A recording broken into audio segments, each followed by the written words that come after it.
today we have class on Friday, and that's it. Monday we will review because a week from today, Wednesday, May 7th, is number one, the last day of all classes here at MV, and of course number two, the day of your last exam, which will cover the bits that we've done from the last two chapters, okay? And then, of course, 2 days later, Friday, May 9th, your final project is due. And yes, while we will not be meeting, the internet is your friend, so you can either email or submit your assignment via Brightspace. No pressure. One of your classmates has already turned theirs in, so, just saying that. Frank's like, so yeah, Morgan's now starting to freak out. I see some sweating out. You're like, no, I got it, Santos. So yeah, all right. And so we left off on Friday because I had to take Monday off. Talking about, I promise I will come back to this. Where are you? There you are. Talking about nationalism and the creation of certain nation states, and while I would love to go through all of the various peoples that had,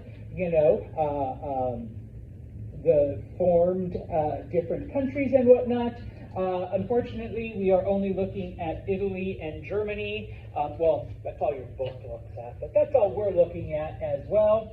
Remember when it came to this issue of nationalism in the 1800s, people felt that, that groups that shared either languages, culture, religion, traditions, whatever, had that right, were entitled to be their own nation, be their own country.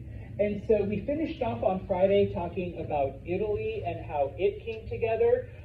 Remember that Italy was a group of several different kingdoms and republics and independent cities and the papal states and all of this stuff, but led by Piedmont and by their king, but specifically his prime minister Cavour. Piedmont was able to either negotiate, trade, conquer, whatever, so that by 1861, is when we get the first Italy, okay? That's when Italy is actually a country without the city of Rome, though, because the papal states refused to surrender and they refused to cooperate. That Pope can be stubborn. And so it isn't until 1871 that Italy is able to conquer all of Rome, with the exception of the Vatican, okay? And it's not until 1929 that Italy, under Mussolini, and the Pope finally come to an agreement, and so all hostilities end. So there's actually two answers when we say, when was Italy like Italy, okay? You can say 1861 without Rome, or 1871 with Rome. Okay, so there's actually two dates. All right, and there we go. Let me just go back really quick. And so if you look at the map, then it is in your textbook. All right, it does show then what used to be the various kingdoms, and of course how they were acquired. Once again, it's the kingdom of Piedmont, and some of it they got from Austria, some of it from France. Some of the other countries were either absorbed or, of course, the green ones, they had to be conquered, okay? And now we will look at Germany, the other country, all right, that, of course, comes together. If you recall, starting back in the Middle Ages, Germany was a huge collection of different kingdoms and groups and principalities, etc., over time and through marriage and conquest. They absorb each other, they unite, they come together, so that by around the 1700s, you have about a dozen German kingdoms, okay? So, they've all kind of come together. And by the 1800s, the question becomes, all right, is this going to be a greater Germany, or Große Deutschland, or a lesser, and I took German history in Germany. Lesser Germany, fine method, which basically just, are we going to let the Austrians in or not? Okay, that was the big thing. Daniel's going, no, don't spoil it for people. No, everybody knows, right? And so, by the mid-1800s, okay, the two most powerful German kingdoms are the Kingdom of Prussia and the Kingdom of Austria. I promise I always come back. All right, Austria is down here. Okay, Prussia is the blue. All right, and yeah, originally Prussia starts off just over here, and over time, you know, they do conquer and absorb and inherit and all of that fun stuff, various areas. Okay, and so both Austria and Prussia try to use their influence, try to use, you know, whatever means to bring the other German kingdoms onto their side. Now, Austria, for a while, had the advantage because they were the leaders of the Holy Roman Empire, okay? All of the Holy Roman emperors were always a member of the Habsburg family. The Austrians were like the biggest Catholics ever, and so they had the support of the Pope, which, even though most of Germany isn't Catholic, is still pretty influential, okay? Well, when Napoleon takes everything over, one of the first things that he does is he dissolves the Holy Roman Empire, all right? He defeats the Austrians, you know, big time, and, you know, for a while he's able to influence different groups, okay? When Napoleon is defeated, okay, Prussia is able to take advantage, and they create what is known as the German Confederation. Now, it isn't like the Holy Roman Empire in that we all voted, and of course the Austrian, thanks Brady, always wins, and he's always the emperor, and we have to do what they say. Oh, and by the way, we're paying taxes to the Holy Roman Emperor, but because him and the Pope are buddy-buddy, thanks Frank, Pope Francis, all right? Yeah, my tax money, even though I'm not Catholic, let's say I'm from Northern Germany, my tax money that I'm paying to the Emperor is going to the Catholic Church, okay? So Prussia is able to take advantage of this, create the German Confederation. Oh, and by the way, not you, Austria, okay? We're kicking them out, okay? And it's not so much a political alliance, so nobody's paying taxes to the Prussian king or anything like that. It's basically a trade alliance. So within the Confederation, free trade, no taxes, people can come back and forth, you know, and so financially, it's beneficial to everyone. All right, and so people are like, okay, I like this better than the Holy Roman Empire. I mean, that was like a religious thing, kind of. This is like a money thing. All right, money's good. Okay, now. In 1866, there is a war between Austria and Prussia. Okay, it finally gets violent. Okay, spoiler alert: Prussia wins. Okay, most of the German states, okay, side with Prussia.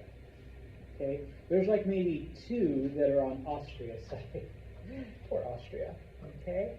And even foreign countries, because by now, Italy is Italy. It's no longer like this, you know, Piedmont, but Italy is Italy. Even like Italy and a couple of the other countries in Europe side with Prussia. All right? People realize that Prussia is where the future is, especially if you're going to, you know, do business with Germans. Okay? And so, Austria is completely isolated from the rest of Europe. Nobody cares about Austria anymore. So, I mean, it took 300 years, but by 1866, Austria is basically powerless when it comes to not only control of the other German states, but also when it comes to influence throughout Europe. Now, this is not to say that the Austrians don't have influence or some kind of, you know, whatever, because they do, But for now, all right, nobody really cares about the Austrians. Okay? Now, with the Austrians out of the way, okay, Prussia is now the, leader of this German alliance, okay? We know, okay, even though I guess Daniel spoiled it for us, but that's okay. It's going to be a lesser Germany, okay, without Austria. Prussia has to figure out a way to bring the rest of the German states under its control. How do we get them now to go from this trade alliance to like an actual alliance? Okay, and so the answer is a war with France. Okay, from 1870 to 1871, we have the Franco-Prussian War. What the Prussians basically do is they trick the French into attacking them. Okay, now, the king of Prussia is a man named Wilhelm, or if you want to speak English, William. All right. His prime minister is Otto von Bismarck. Okay, Bismarck is the architect, the same way that Cavour was the architect of Italian unification. Bismarck is the architect of German unification. Basically, what he's doing is he begins to go to each of the German states and tells them, you know what, I know France is going to invade one of these days, and if we're not united, France will pick us off just one at a time, one at a time, one at a time, one at a time, and then eventually there won't be enough Germans left to withstand a French conquest. Okay? Once he's laid that groundwork, once he's gotten rid of Austria, Bismarck manipulates the French into attacking Prussia. When they do that, okay, he sends his ambassadors out. I told you they're coming after us first, and not to be too arrogant, but we're the strongest ones. Once we're out of the picture, Bavaria, you're next. Badenburg, okay, Hesse, all right. Independent city of Hanover, who is just a city. I mean, how are you, if we can't withstand the French, how are you going to withstand it? Okay? And everyone's like, you know that Bismarck? He's back. All right? And so all of the remaining German states basically are like, okay, Otto, tell us what to do. We're with you. Okay? And so in this case, he basically says, just hold back, all right? We'll take care of the French. If we need a little help, okay, send us a couple Bavarian soldiers, send us a couple of, soldiers from Badenburg, send us, okay, Hanover, send us food. All right, you don't got a lot of people. But, back us up that way, and we'll make sure to take care of the French, okay? And, yeah, Prussia makes quick work of the French. Now, the French have certain issues going on, and I'll talk about that towards the end, that makes them really, really easy to beat, all right, during this time, okay? And so, when the war ends, okay, Bismarck then goes to the German states and says, thank you, couldn't have won without you, couldn't have won without you, couldn't have won without Hanover, you too, couldn't have won without you. Let's make sure we're never put under this threat again, okay? If we make this alliance permanent and we unite all of the German people, okay, nobody will ever threaten Germany, and we'd be the best. You already know we're better than the French. We'd be definitely better than those, idiot backward Russians. But dare I say, we're probably going to be better than the British even. All right, if all of the German states, not you, Austria, unite. Okay, I always say Austria is the Gretchen Wieners of this whole thing. If you don't know what I'm talking about, not the Gretchen Wieners. Okay, you got to watch Mean Girls. So yes, all right.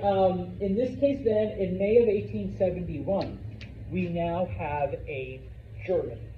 Okay, every German kingdom, except for Austria, okay, comes together. And so here you have then the line, everything within that red line, okay, then basically signs the treaty, including because the Prussians are able to conquer quite a bit of land from the French, including the lands from the French, and so and this is in your textbook, you get to see then, the German, it becomes an empire. They call it an empire, okay? Because it basically is, all right? Because he is the king of Prussia, and Prussia was behind all of this, okay, Wilhelm I, or William, if you don't want to translate it to German, is declared emperor of all the Germans, okay? Now, in German, he is called the Kaiser. Just FYI, Kaiser is the German word for Caesar, okay?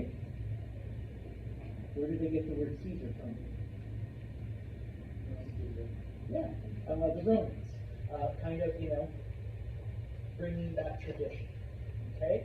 Otto von Bismarck is the prime minister. Now, the way that the German Empire is set up is that the prime minister basically does everything, and the emperor just has the final word, just has a yes or no, okay?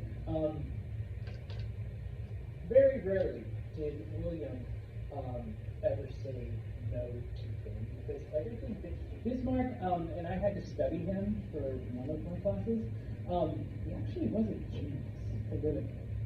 He was really good at making alliances and playing different countries off of each other. And so Wilhelm had no reason to ever go against him. Okay? Now, they do form, or they try to keep a semblance of quote-unquote democracy. And so they form the Reichstag, okay? Where representatives from different areas are voted on and sent to Berlin to discuss issues, but it really had no power. All they really could do was make suggestions, and typically Bismarck said, yeah, right, whatever.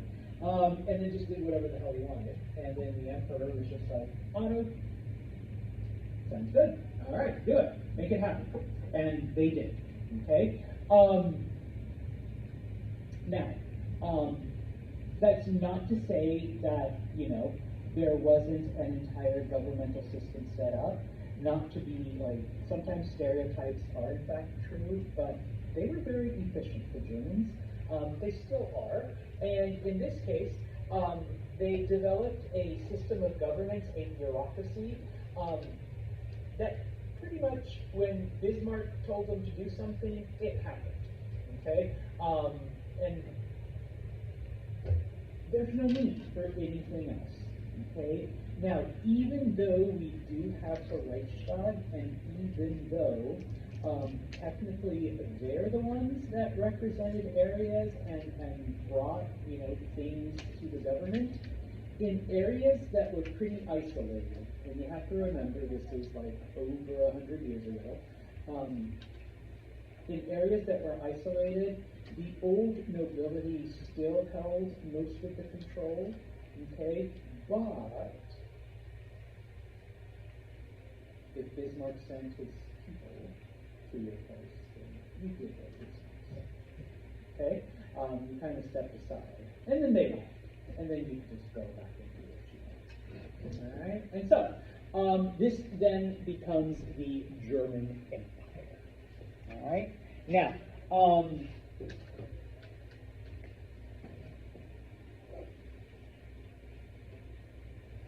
by 1890, okay, this is what Europe looked like. All right, so you have the French, okay, you have the British, you have the Spanish, okay, you have the Italians, except for Rome, okay, you have the Germans in blue, and they controlled everything, okay, pretty much throughout Central Europe. Like I said, Austria isn't out of the game. They just don't have as big of an influence as they used to. And I always wonder, before I took my German history classes, wait, why were they Austria, Austria, Austria? But then when we study World War I, it's Austria-Hungary, okay? If you ever wonder, and that's what the map says too, if you ever wondered that, well then, you get the answer right now. But first, this is a painting that is in the German Reichstag. It basically shows the formation of Germany. To further humiliate the French, the Germans did it in Versailles in the Hall of Mirrors. I know, Brady's like, damn. Yes, because it was the defeat of France that allowed Bismarck to bring all of the German nobles together. And so that's where basically the treaty that all of the German states have given their control to Prussia, and the Prussian king is the emperor and stuff like that. All right? So, anyways, okay, what happened to Austria? All right. Well, after they lose to Prussia, okay, the Habsburgs obviously are weakened. They start losing control. I mean, they've been going downhill since Napoleon took them over. Okay. And so basically what happens, in order to not lose all of their influence, they go to the Hungarians.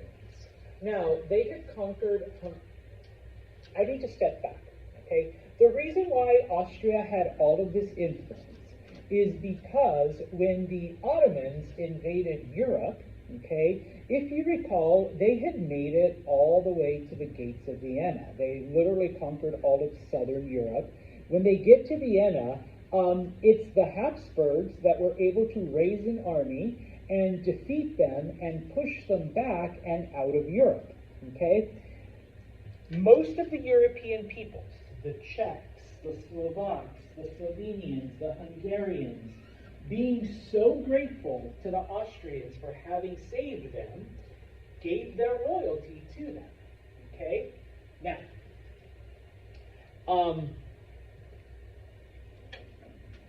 as they begin to lose control, back to 1867, okay, they go to the Hungarians and they say, okay, guys, you are the second most populous group, the second most influential group in the empire, after us, of course. So how about, if we don't do this, if we don't work together, the whole kingdom is going to fall apart. All right? So why don't we become co-rulers? Okay? Us, the Austrians, will rule the western half of the empire. Okay? Predominantly all of Austrians and a couple of Italians and maybe some of the Slavic people like, Slovenians and some Dalmatians and stuff like that. Okay? Whereas Hungarians, you will rule all of the Eastern Empire. That's where all of the Poles and the Czechs and the Slovaks and all of the other Hungarians, a couple of Romanians, okay, you will be in charge of them. We won't question what you do in that side of the empire. We'll take care of the western side of the empire, and that way, together we can keep these groups under our control. Okay? Oh, by the way, though, the Emperor of Austria needs to also have the title the King of Hungary. All right? But everything else, just like we thought. Okay? The Hungarians wanting to assert power, this is their chance. So they say, okay. All right? And so from that point on, it's known as Austria-Hungary. Dave? Jordan is still electing them at this point? That was just Holy Roman Empire. That was just for the Holy Roman Empire. Okay? Now, spoiler alert again, it works. Okay? They are able to keep some of the smaller ethnic groups, all right, like the Poles, the Czechs, all of them, in check. They're able to kind of, keep them separate. They don't rise up. I wish we had more time to look at Austria because they're kind of an interesting empire. And then, okay, they do become pretty powerful because they now start a war with the Ottomans, and eventually they're able to take most of the Balkans back from them. So areas like Bosnia and Croatia, and what eventually becomes Yugoslavia, all of that is taken back from the Ottomans. The Ottomans have already lost Greece, so it is after this war. The only part that the Ottomans have in Europe is that little teeny bit of Istanbul. I slipped. But that's it, okay? And so, okay, like I said, Austria does have some power still, but nowhere near what it used to be, okay? I promised you France, okay? Let's go back to the end of Napoleon, okay? Remember that it was the conservatives that kind of won, in that they brought back the monarchy. They brought back the government the way it was before Napoleon. Now, they do keep some of the Napoleonic reforms, so it's not like a total return. And, you know, the king doesn't have absolute power. He does have power, all right? The king that is brought back is Louis the 18th, okay? It was Louis the 16th who got his head cut off. He's actually Louis's brother, okay? Sorry, I never know how to do plurals with S. Santos I can't even do my own name. Now, what happened, now you're like, but Santos, wait, why does it go from 16 to 18? Louis the 17th was a little kid. He was arrested, and he actually died in prison during the Reign of Terror. Okay, I know, it's sad. You know, he was like literally like a 9 or a 10-year-old boy. Just as a side note, they told him, well, since you're not a king anymore, we're going to give you a name, and they named him Henry Capet.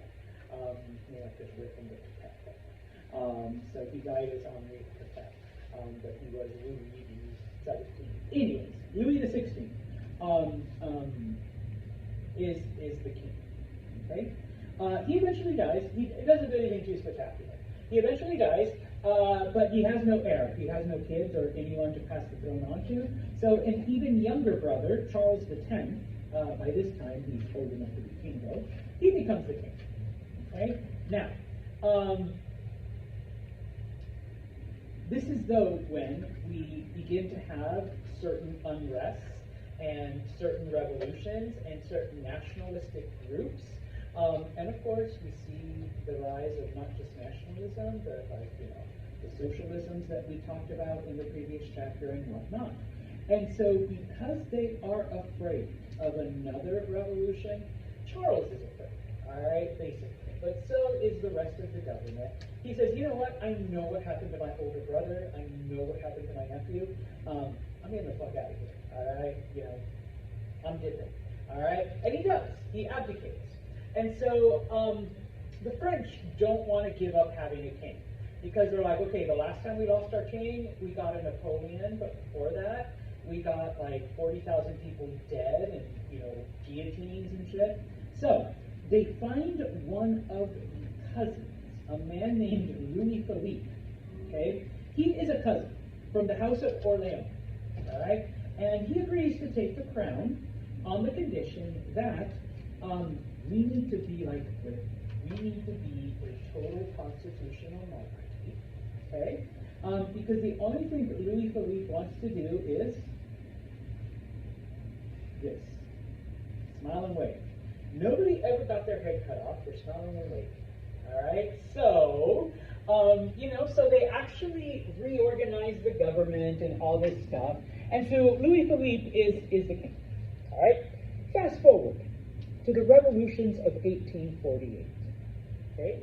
Remember, the revolutions of 1848 were predominantly nationalistic, okay? In some areas, though, people were trying to form a different type of government.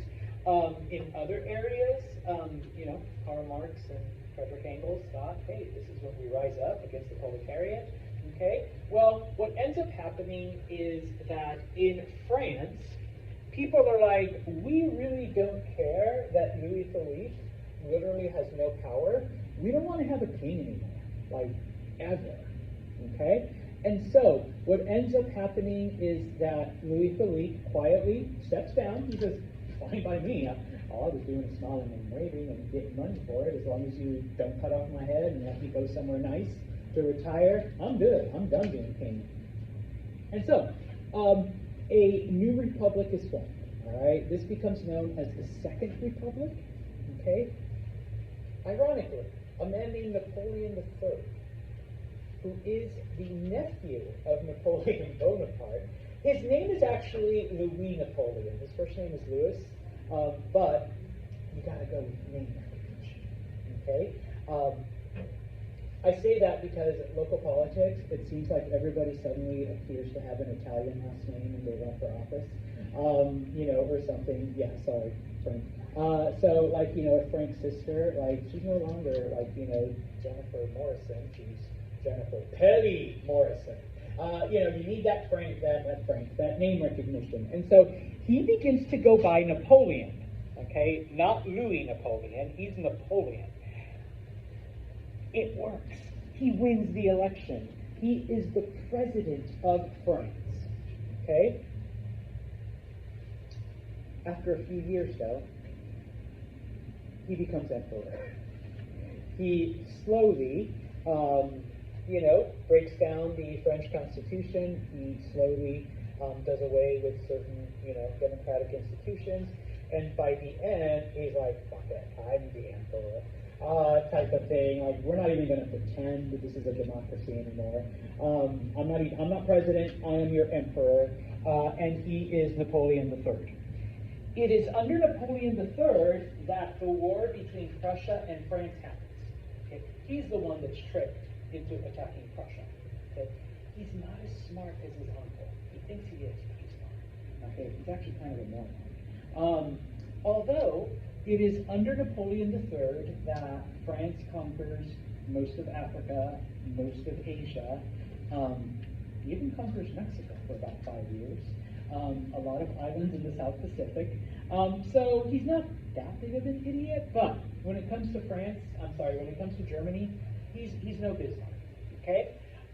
Now, what ends up happening is that the French are losing the war against Prussia, and so he's like, okay, name recognition got me elected, 20 years ago to president.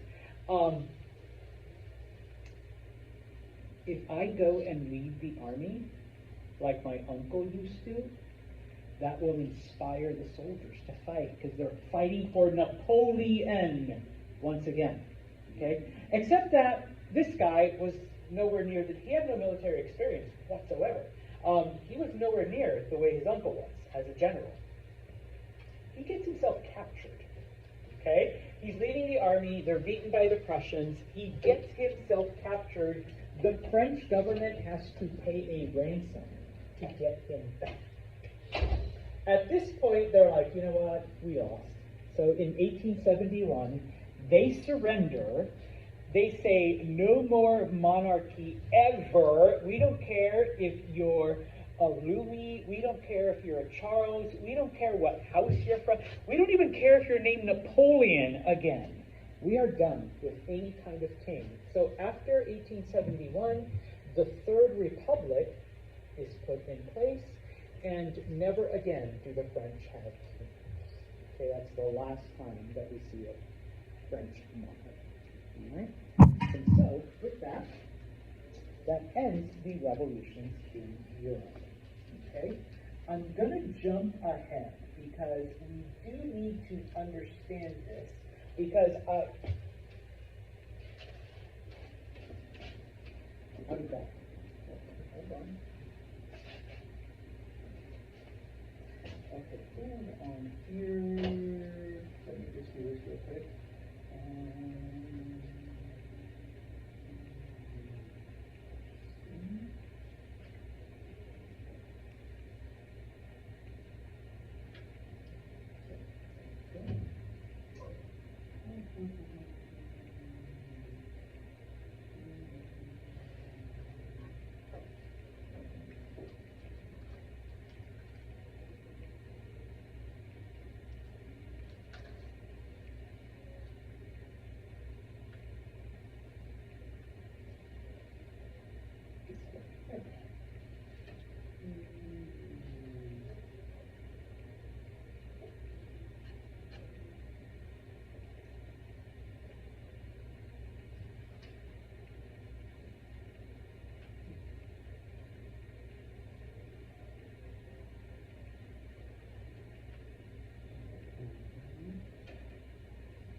13th or something.